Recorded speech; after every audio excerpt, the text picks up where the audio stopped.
a Volcra? I'm a crow. Oh. Or a Volcra. Don't go like, that was perfect. Hello, I'm Christine. I'm here with John today, and we're going to be discussing season 1 of the Netflix adaptation of Shadow and Bone. So I have read all the books. I first read Six of Crows and Crooked Kingdom, absolutely fell in love with them. Then I binged the 3 Shadow and Bone books, so I feel like I'm not as clear on everything that happened in those because I binged them really quickly. But the crows are my everything. And they did such a good job with them in this adaptation. John is giving the non-reader, doesn't know Complete anything. newbie. I just know the titles because I hear them randomly. You can see them on a bookshelf. He There's does see some the crows, books a lot. There's some bones. So before we dive into anything, are you happy with having watched this, without reading anything? You think it's fine, right? I actually really liked it. I really enjoyed it. A lot of people have asked me, should I watch the show before I read it? And these are readers. I think that you don't have to read Shadow and Bone, but I would read the Six of Crows books before, because I think you're going to have so much more fun watching it, knowing them as people and knowing who they are and what they do and their relationships and stuff. Like, you just have so much more emotional connection to the show in that way. And I think you'll have the emotional connection anyway with like our lead 3 characters, but the crows, we don't get to dive into their story as deeply. That duology is worth it. Read it. You're not going to regret it. It's amazing. Do you know why it's called Shadow and Bone now? Yeah, I do. Well, there's a really big shadow. And there's a lot of bones, and the people put the bones on them, and they walk into the shadow. The amplifiers?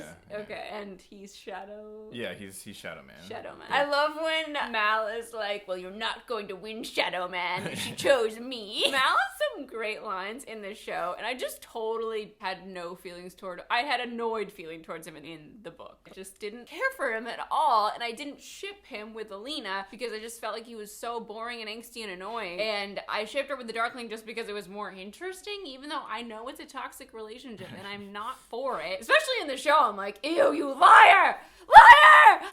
I love Ben Barnes, but I don't want her with the Darkling in the show. I want her with Mal. Mal in the show has completely won me over as a character, as a ship. I did this thing with Netflix, watching clips beforehand. It's called Don't Mess This Up, letting them know if I think that they messed it up. They showed some clips of Mal and Alina. In those clips, of course, I had no context of Mal's character. I just knew who I knew him from the book. And they were like, are you shipping them now after that clip? And I was like, no, but I am shipping them now after seeing the show. You know what ship I don't support?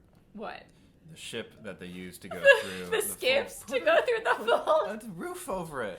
The first thing he starts talking about is like, why are they going across on an open boat? Go over. It's like, why don't they have a tank? Yeah, well, they did kind of later have a tank train It was a train, yeah. My idea was just, you have the fire people and you have the wind people. Just strap some hot air balloons onto the ship. Use the fire people and the wind people to I create think the the hot air Volcra balloons and can fly break over. the balloons. Not if you go over it. I don't know how high it is to go over it. We see some wide shots that there's a top, so you can go over. I don't know. I can't remember if there's any going over it with Nikolai. I can't. Is there? I don't know. I know there's like they have a flying contraption of some sort.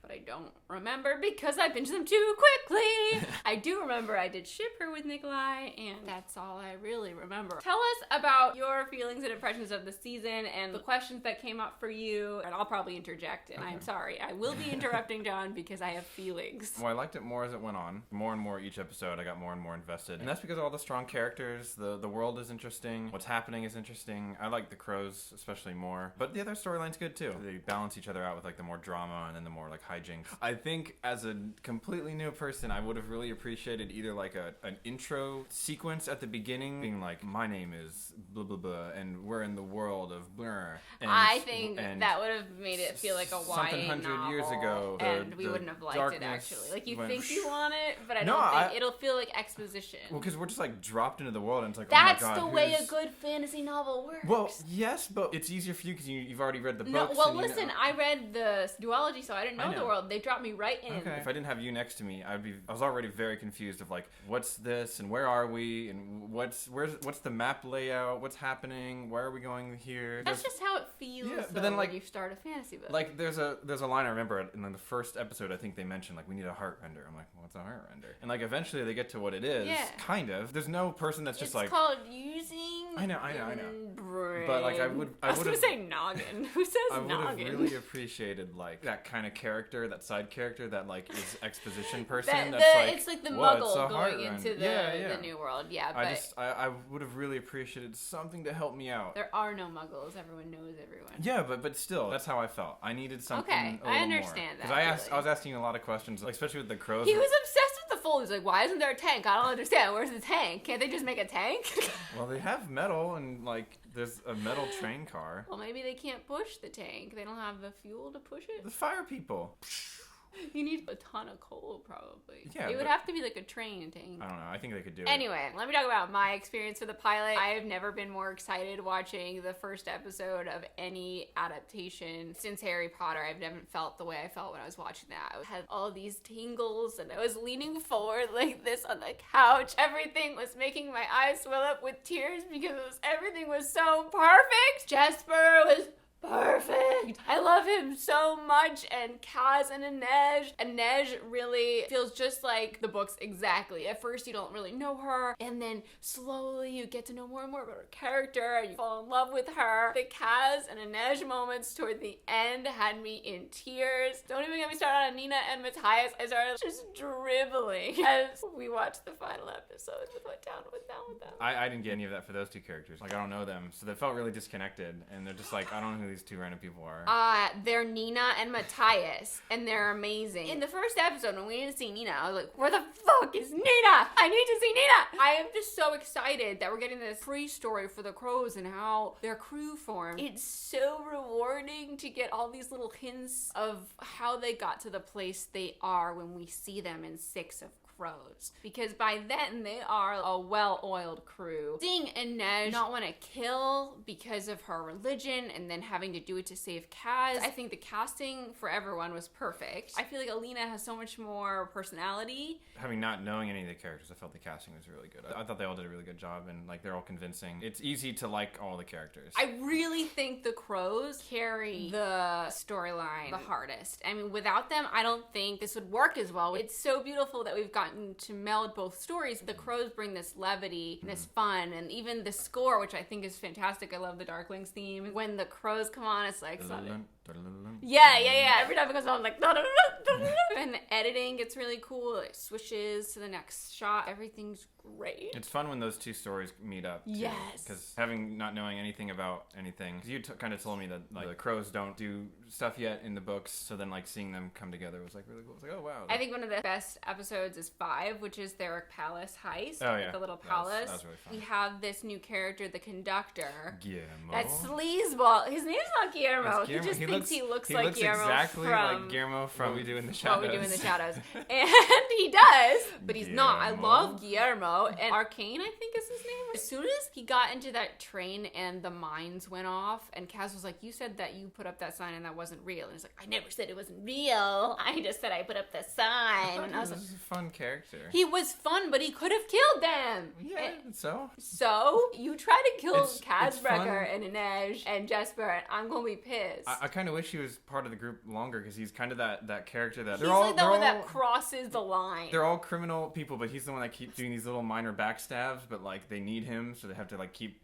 bringing him along, but like they can never... Oh, it was really fun when he was part of it, because you never know what he was going to do, or if he was like really working with them or not, or it was fun. When the acrobat dropped from the silk in the background and he kind of smiles, I'm like, fuck you, asshole. They're all crime people. I know, but he does things that are crossing the line. Like he murdered Alina. Everyone else Thank God it was people. fake Alina. No, but Alina was the sun summoner. Like they weren't gonna murder her. They would never murder her. Weren't they gonna like sell her to someone though, or something? If they thought she was a fake. Yeah, but still, even if she's a fake, they're still like kidnapping someone. It's just not the same when he does it. I don't like him. Don't touch my crows. I loved the reveal that Kaz knew that he was going to betray them, and then we get the little show of the devil and the other Kefka. I felt bad for her friend Marie. Yeah. I don't think that there's a double in the book that gets killed. Oh yeah, because there are no crows. I don't think coming she dies in. though, right? I thought she got healed. Oh, maybe she did. I guess it wasn't. I guess it wasn't. They didn't clear it up, really. Yeah, I really liked Genya like fighting him in there, and then he has the nerve to say, "I was duped. I didn't do anything. I was just in there and I followed them." I know, and I hate it. I hate it. I hate it. Well, that was fun I because hate he's... it. And then he has the nerve to be like, they're going to pay me $1 million. You pay me half of that, and I'll get close to the general. I can help. You know, that reminded me of is Littlefinger when he's always... He does remind he's me always of lying, Littlefinger. and then he finally gets caught up because Bran is there, and Bran knows everything. He's like, bro, I know everything. You can't trick me. And same as the heart person, where he keeps lying. He's like, I'm innocent. He's like, he's lying. I love that. And Ivan, I think his name was. We gotta talk about the crow's trip across the fold. That was a so really fun scene. That might be my favorite scene. That was one of my really favorite scenes too. It really stands out. The whole sequence, first with the mines and Jesper's late. Just seeing Kaz carrying a goat. So fun. And it's fun at the beginning because you know how we've already seen how dangerous it is, but like none of these people have like the crazy powers. So you're just like, well, okay, here we go. Just don't move. Yeah. Just don't move. Poor Jesper comes with 16 pounds instead of 20. Yeah. I was like, oh, Jesper. I hope there's a point in next seasons or something where there's an intervention or something, because he fucks something up and he's told to do something and then he just doesn't do it or doesn't do it right. But he comes through in the end. We got there on 16 pounds. That first shot when Kaz is still in town and he's got the goat in his hand, he's like so serious. Milo. Everyone on the internet is in love with Milo. The goat. He did come through for Mal in the end with that bullet. I love when he calls him over. The bullet that Jesper leaves around Milo's I guess we don't know if that was the exact... It was Milo. The bullet around his neck. He's like, I leave you with this bullet to remember me by. Oh, wow. Yeah, I was making a joke when we were watching it that it was the same goat. Oh, yeah, it was the same goat. Oh, okay. Yeah, I thought you got that when you said that. No, he just looked the same. Because he was the same. Okay. I just assumed they just used the same goat for the scene. Or like, we got this goat. We need another goat. That goat was probably expensive. I really enjoyed everything with the crows. I think we were talking about this. We wish that there maybe was 2 more episodes in this series so that we could take our time a little bit more with the crows. And with everything, really. Yeah, you compared it to season 7 where people got places really fast. It had in some Game of Thrones season 7, season 8 syndrome where just like at the end of one episode, Alina and Mal be like, we gotta go find the stag. And they're just in kind of like some woods. It doesn't look snowy or anything, just some random woods. And then like next scene in the next episode, they're like way far north, like trudging through like deep snow, and you're like, whoa, how long has it been? How long did this take? Same as I understand they want to get it in 8 episodes so it's all action-packed. I can understand that. It's kind of like the difference between a YA and adult novel, where like YA, we won't linger long on details and moving slowly just because we want to keep everyone's attention. Yeah, I would have preferred like a little more slow burn. Have some dialogue scenes with them while they're traveling. I do love the dialogue scenes during travel. When she's at the palace learning to do her stuff, like I thought like that's the part that I think she really needed a little longer. Like I thought like a week had gone by or something, and you said it's been like months. So I'm like, oh my god. Okay. But when she was learning to use her powers, that's the only part that I feel like we could have elaborated on it more, had a better montage. And he was like, yeah, something like Doctor Strange. And I was like, exactly like that would have been nice. Baghra just was the only casting that didn't match at all what I was picturing. I'm picturing like Mathilda Bagshot in Harry Potter, where the snake comes out of her. But instead we got Madam Hooch. We got Madam Hooch! So I watched the first 6 episodes, then waited for John, rewatched them with him, and then watched 7 and 8 together. I was like, I know her, and I can't place her. And he was like, I know her too. It's Madam Hooch! And then it dawned on me, and I couldn't believe it took so long to figure it out. I remember thinking, like, I really love Madam Hooch, and why isn't she in the second one when Chamber of Secrets came, and she just never showed up again? Mr. Longbottom. She's so pretty. And Baghra, in my mind, was this like withered peach lady. Not peach, but like, you know, like a withered fruit. Really old and like whacked you. And it was like kind of funny because she was old, but like also she was really harsh. I thought she was good. I just don't think she filled the visual that I pictured. Her hut looked like a cave, which was the only set that I thought wasn't as great as all the other sets. Like, everything else was beautiful. The palace. Why is it called the Little Palace? Because it's pretty big. It's smaller than the big palace right next to it. Okay. Yeah, so they call it the Little Palace. It's gotta be a better name. Well, I guess maybe the king was like, it's the Little Palace. I wanted to talk about the first Crows heist was something that I just wish we had like a little more lead into. Mm-hmm. We jump right into it, and I understand why for timing, but I like to revel in the heists and the heist planning. As they were doing it, we were talking it, and it was edited great and it went great, but just wanted to like stay in it for a second. I think at that point, since we don't know the characters as well, especially as like a new person, like I wanted more upfront scenes of like establishing who all these characters are, rather than just like whoa, jumping into everything. Whoa, we're in the heist. You know, just like, oh god, who are these people? What are we? I love watching Inej be the coolest. She's so cool. I loved Jesper when he saved the day on the train and he kind of just focused. Right. Yeah, any gun stuff he did was really cool. It was so cool. I wonder if did he learn, the actor, to do all the flippy he guns? Did. Oh, he did. Okay. Yeah, he posted a video of after a month of training and practice. That's pretty cool. Yeah. There's like one, I think it was in like one of the last episodes where like it holds on him doing it for like a while. He's like, woo.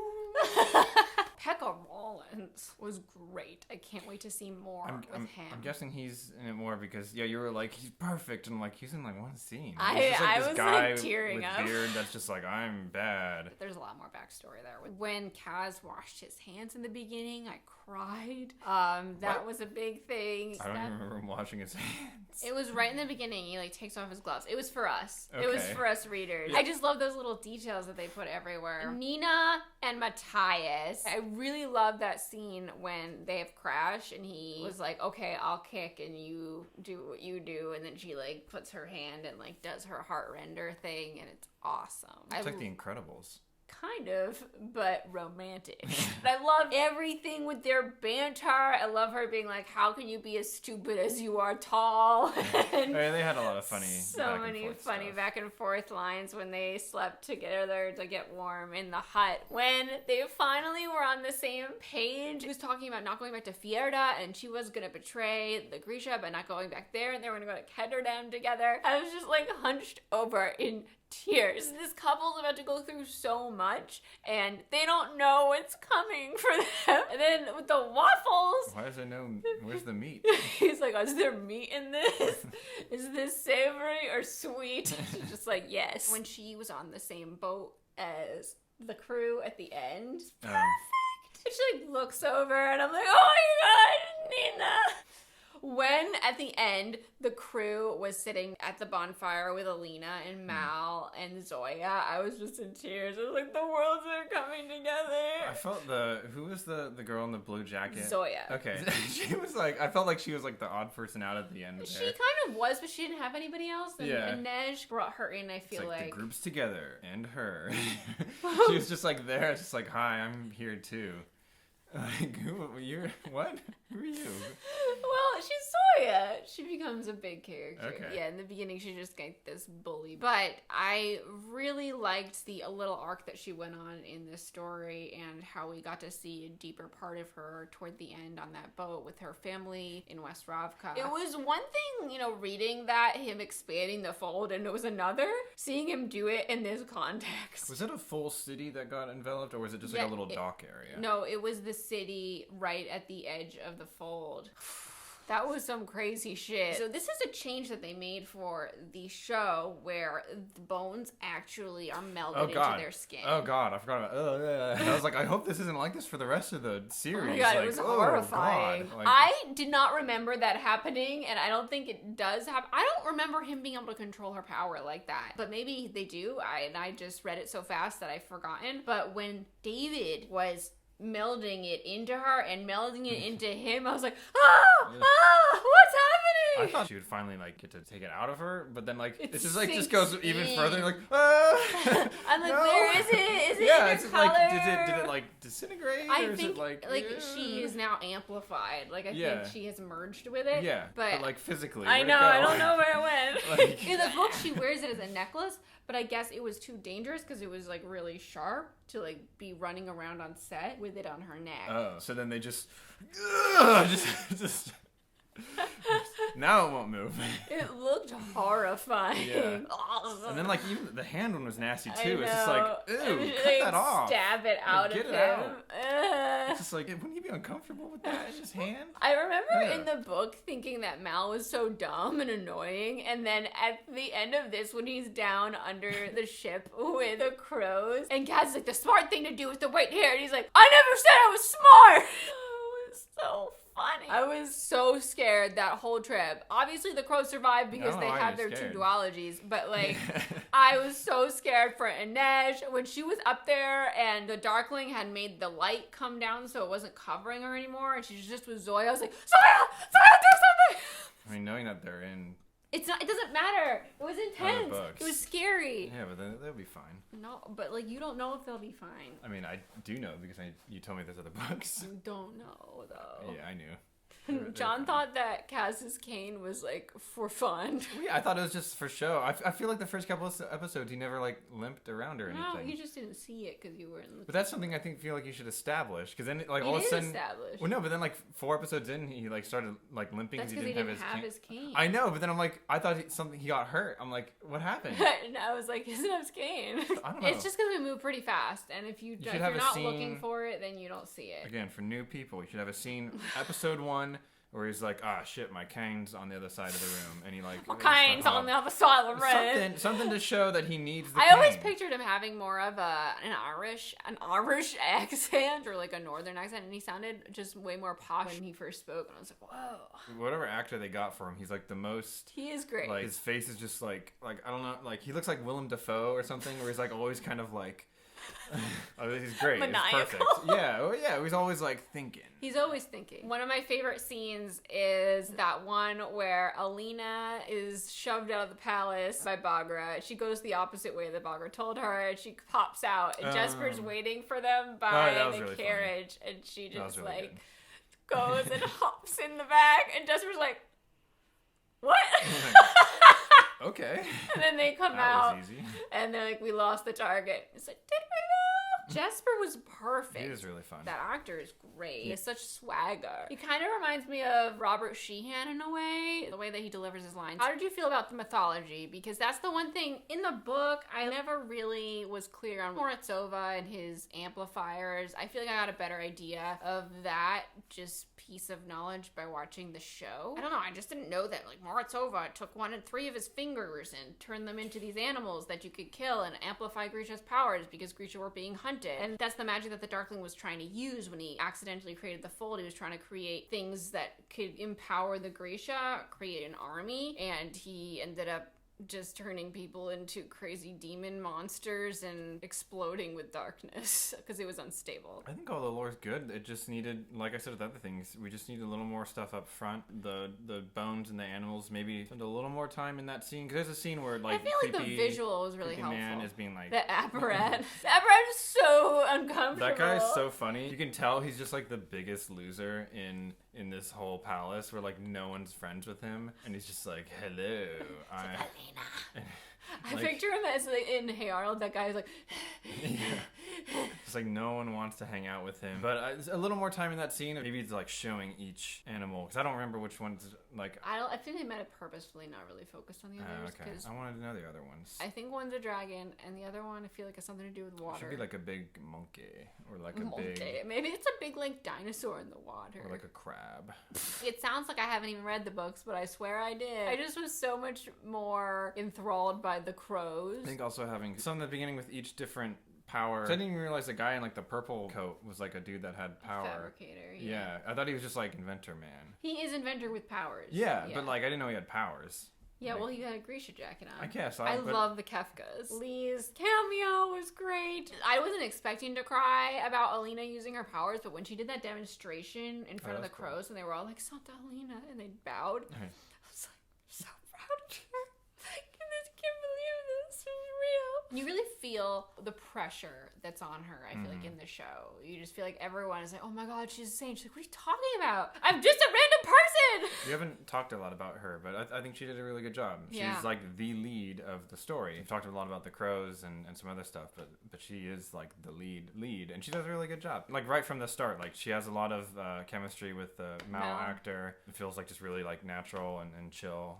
It does. She does a good job with that, and then being thrust into this like bigger world. She's kind of becomes a little bit of like a vessel for the audience of like being introduced to all this crazy stuff. Really loved her relationship with Mal. I really loved the flashbacks and how they ended up tying back in to the story. There was just little flashbacks that I really appreciated. Like that time where he got sent to the brig just because she was in the brig and he didn't want to be separated from her. The flashbacks of the testing day when she cut her hand and everything. It was really sweet and really gave you a sense of how long they've been friends and how well they know each other. I watched it once and then I watched it with John. The first time I watched her writing the letters and she was talking about true north and her true north being him, I was like, get to the crows. And then the next episode, Mal talks about her being his true north at the end of the episode. And I knew she talked something about that, but I didn't realize they both kind of paralleled each other at the end of each episode. And then I watched it a second time and watching her write those letters, I was like, oh my god, they're both saying the same thing and their letters aren't getting to each other. And it hit me much harder. Can we talk about how Mal can never catch a fucking break and he gets shot and stabbed and attacked a gajillion times? I felt so bad for him. Said that at some point. I was like, this guy can't catch a break. Yeah, you said it the same time I said it when I was watching by myself, and I was like, well, we're on the same page there. Poor dude. When they got attacked by the Fjordans and all his friends got Yeah, that was... Jeez. Oh my god, what a scene. I didn't expect, that got dark. That got real dark. His actor did a really good job. I think you can always tell if an actor's good is if when the character reacts to someone else dying. Yeah. So a lot of times it's I feel like they'd react more, but he lets out this yell when he gets over to his friend and it's just oh man, I felt that too. He was broken. Those guys were fun. Yeah. They had their scene with the poop. Oh yeah. Relax, it's dry. When he gets attacked in Baghra's cave, I was like, are you kidding me? Oh yeah.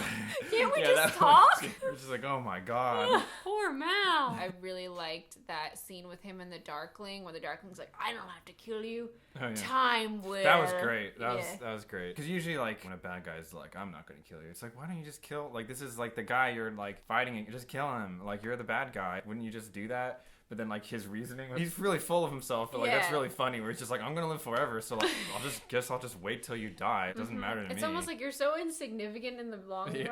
You're not even a blip on my plan. Ben Barnes, I think, is perfect in this role. Very good. You really get a sense of how arrogant and narcissistic he is and how good of a liar he is in the show, where you get to see his facial expressions. I feel that's very important to the story and his manipulation. He's a villain, but they do a good job in the first couple episodes where is he though?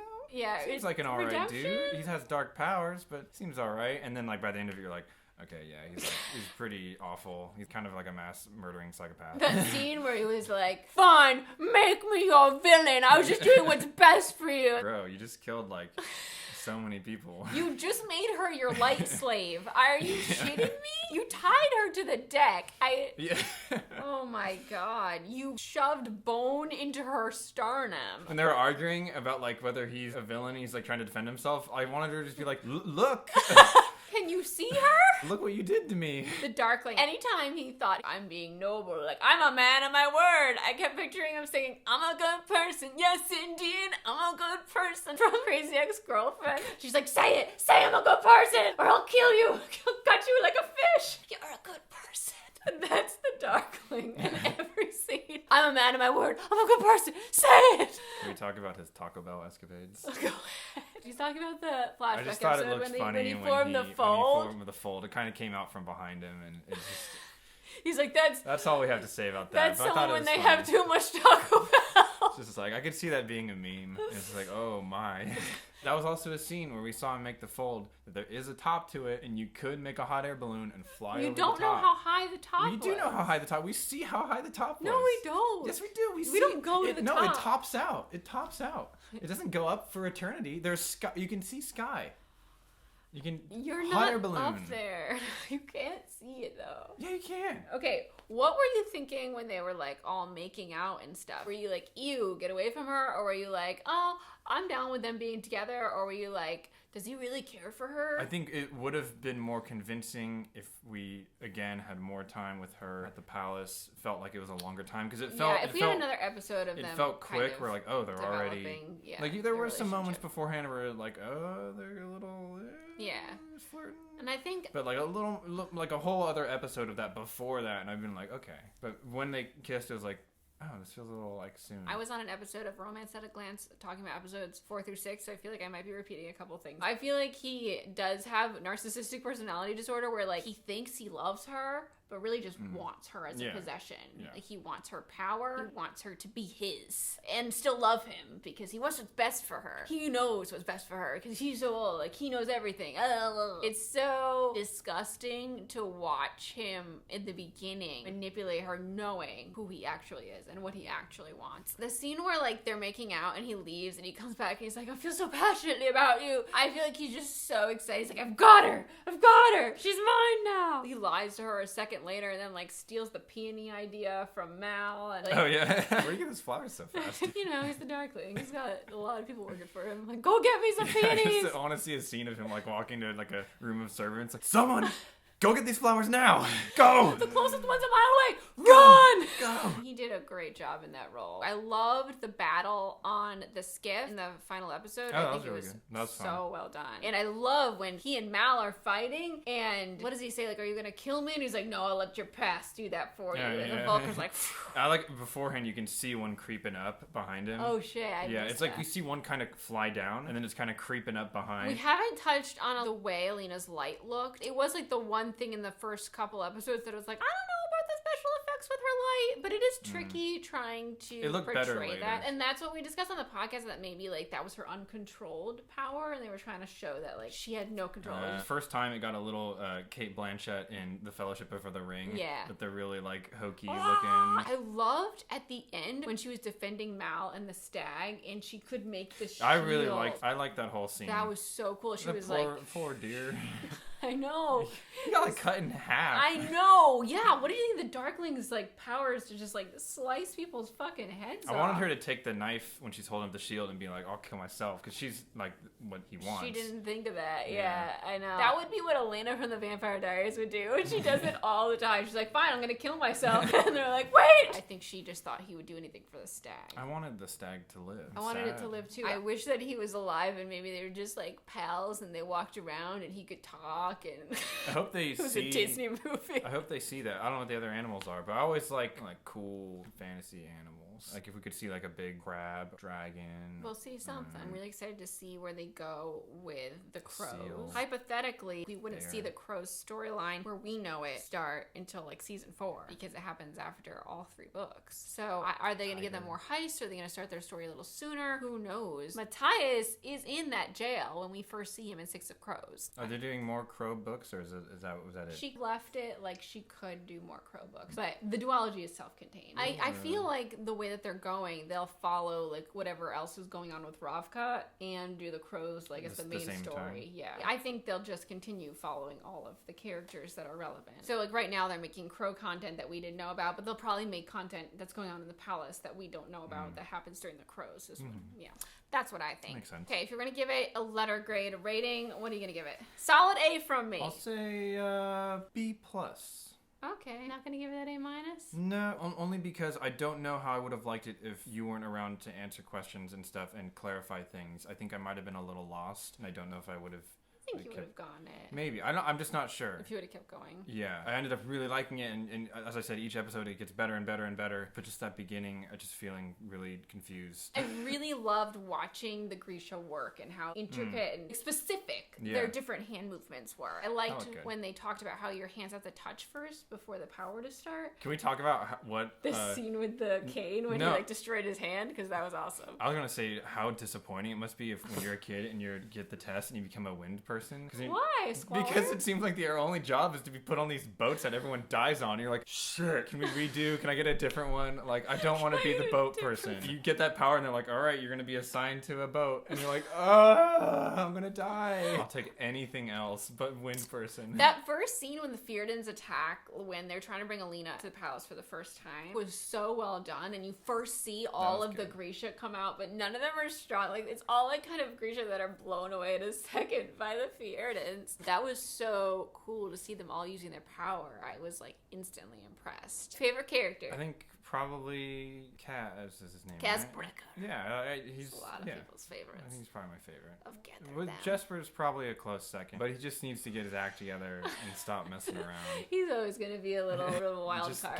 get the coal. Like, just go buy it. I love him. I love him much more in the show than I ever did in the book. I liked him in the book, but like now I love him. I love Kaz and Inej. I can't say like one favorite. I put Guillermo third because every time he came on screen, I always got to say Guillermo. After them, I have Mal. I think he was great. Alina, of course, and the Dark. You know, it's really hard. They're all great. I always pictured Kaz, but just like a little less serious, like a little twinkle in his eye. But he's like, I like how serious he is. I know you do. There is like one or two scenes where he lets his guard down a tiny bit for like the smallest little joke or something that he'll just kind of like a little nod of like, I get it. Like, I get who I am. Yeah, he does. I love the entire last episode. I think it was perfect when Alina gave Inej that sun summoner dagger. Oh. It meant so much to Inej. She like threw all of her knives into the night trying to kill the Volcra. And I was like, Inej, you're gonna run out of knives! I like that. They did this with Hawkeye once in the Avengers too, where he reaches back, he's like, "Oh shit, I'm out of arrows." And like some movies and stuff will forget that. Like if you'll pay attention to like any kind of action movie with guns, they'll like just always keep shooting and never run out of bullets or something. The fact that she just like threw all her knives and she's like, damn it. Crap. That's my one thing. Now her first new knife collection knife is the Sun Summoner's knife. You know what I thought at one point? I think it was one of the first episodes where she was throwing a ton of knives. I was thinking of John Walker from Falcon Winter Soldier, where he has that line where he's like, why are there so many knives? You know, I didn't even talk about my other favorite Jesper scene when he's fighting Ivan and he just keeps fucking shooting him in this same spot on his chest. He's like, that's not gonna do anything. And then by the end of it, he's like, I think it did do something. And then at the end, I think he shoots him in that same spot on the ship when they have their final battle. Really great. That whole sequence of him hiding in that area and randomly like a gunfire will go off, goes like boom, boom, boom, boom, boom, and like then hits him in that same spot. Like that was really cool. Excellent. Ivan, I don't think died, but wow, he's such a douche. The scene when Nina realizes that all those Grisha are in there to bring her back to Ravka. She has to condemn Matthias to being a slaver in order to get out of there alive because they want to murder Matthias. When Matthias wakes up and he's in the jail cell, he like yanks her up to it and thinks she betrayed him, but really he wasn't awake to see that she was doing the only thing she could do. It's so tragic. Their story is so beautiful. Give us your thoughts on how you would get around the fold, if my idea would work. Oh, you know what we didn't talk about, and I want to touch on real quick? The kid that had a crush on Alina in like the first episode, she ignored him, and it was rather funny. That guy couldn't catch a break either. That guy ends up jumping off the skiff and running all the way to the other side, and then just gets shot. Captured in Getterdam and shot. Like, dang. My dude just did like the most incredible feat. He made it out alive. Ran so far, and then I guess gets picked up by... I think he probably ends up there by someone finding out his story and then taking him because they can use that information to their advantage. But that scene in the first episode where they like take off his hood, and it's 2 weeks since that happened, they did this different timeline thing happening where we were watching this Sun Summoner explode for the first time, and then we're watching the Crows 2 weeks later get this information about a heist. Very well done. That first foray into the fold was really cool too. It really showed you how dangerous it is. People getting like picked off and flown away and scraped away. Oh, you know what? That dude did die. Ivan? You remember he gets thrown off and then he's like halfway inside the light and then you see one of the bat things just go whoop and then pull him back into the darkness. I had to rewatch that scene. I remember laughing at that part because it looked so funny. It was just like bloop. A lot of people died in that scene. All of the diplomats were murdered by the Darkling. He's like, wow, I'm gonna have to tell that story again now. That was a funny line. Like really dark. He's like so nonchalant. He's like, oh man, I wrote this whole speech. Excellent work. So excited. I'm sure they're going to be signed for a season 2. Oh, yeah. I'm so thrilled that a fantasy book has gotten such an amazing adaptation. I know Lee had a big hand in it. Kudos, kudos, kudos. It was fantastic. I'm Christine. My book comes out in a month, June 1st. You can pre-order it now. It's called Better Together. You can order a personalized signed edition from Book Soup, which is an indie bookstore in LA, and I'm going to be going and personalizing and signing everyone who orders from there. Very excited. More information on all the links are in the description below. Thanks for watching. I'm Christine. I'm John. We'll see you next time.